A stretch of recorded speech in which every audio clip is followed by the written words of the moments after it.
பெருமை வந்து யாருக்குமே வரலாம். ஆனால் மேலே இருக்கிறவங்களுக்கு இன்னும் ஈஸியாக வரலாம். கொஞ்சம் கொஞ்சம் பவர் இருக்கிறவங்க, அல்லது பணம், பதவி, பவர், செல்வாக்கு, இந்த மாதிரி காரியங்கள் இருக்கிறவங்களுக்கு தான் பெருமை இன்னும் ஈஸியாக வரலாம். நாம் வந்து சில நேரம் அந்த மாதிரி ஆட்களை பார்த்துட்டு ஒரு மாதிரி சொல்லுவோம், பெருமை பிடிச்சவங்க. அதாவது ஆனால் ஒரு காரியத்தை புரிஞ்சுக்கணும், நம்மளை காட்டிலும் அவங்களுக்கு தான் அந்த விஷயத்தில் அதிக சோதனை, டெம்டேஷன்.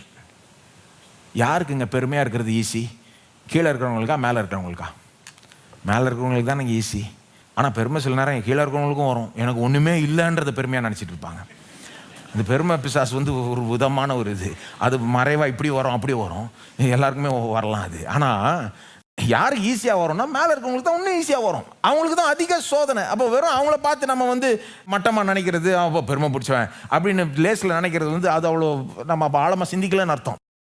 பொதுவாக மேலே இருக்கிறவங்களுக்கு அதிக சோதனை, அவங்களுக்கு தான் ஈஸியாக அந்த பெருமைன்ற சோதனையில் விழலாம். அவங்க இப்போ அவங்களுக்காக ஜெபம் பண்ணணும், அதெல்லாம் செய்யணும். ஆனால் என்ன சொல்ல வரேன்னா, அந்த மேலே இருந்தாலே பொதுவாக அந்த ஒரு மாதிரி பெருமை ஈஸியாக வந்துடலாம். வந்துருச்சுன்னா அது சொல்லப்போனால் ரொம்ப முத்தி போயிடுச்சுன்னா, சிலருக்கு ரொம்ப வந்து முத்தி போய் திமிர் அளவுக்கு போயிடுது. அப்போ திமிர் அளவுக்கு போயிடுச்சுன்னா அவங்க எப்படி ரியாக்ட் பண்ணுவாங்க? அப்படிப்பட்டவர்கள் டாப்பில் இருந்தாங்கன்னா எப்படிப்பட்டவர்கள்? பெருமை மட்டும் இல்லை, ஒரு மாதிரி ஒரு திமிர் வந்துருச்சுன்னு வைங்க, அவங்க எப்படிங்க நடந்துப்பாங்க? கீழே இருக்கவங்கள போட்டு மிதிப்பாங்க.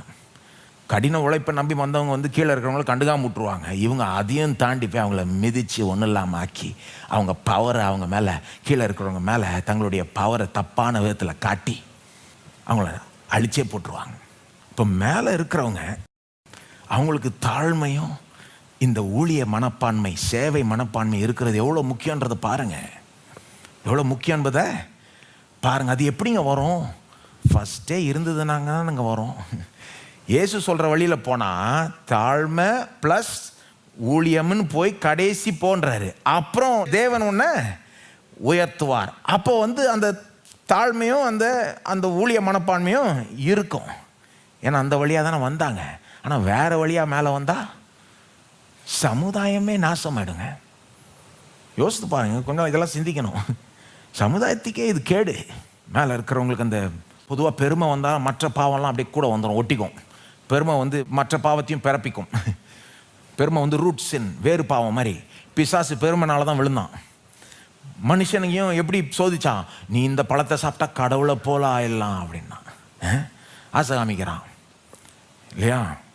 பெருமை வந்துருச்சுன்னா மற்ற காரியங்கள் ஈஸியாக வந்துடும். பொறாமை, பொதுவாக டாப்பில் இருக்கிறவங்களுக்கு பெருமை வந்துச்சுன்னா அப்புறம் இன்னொருத்தர் டாப்புக்கு வர மாதிரி இருந்தால் அவங்கள பார்த்து பொறாமைப்படுவாங்க. இப்போ அவனை எப்படி கவுக்கலாம்? அவனை எப்படி ஒன்றும் இல்லாமல் ஆக்கலாம்?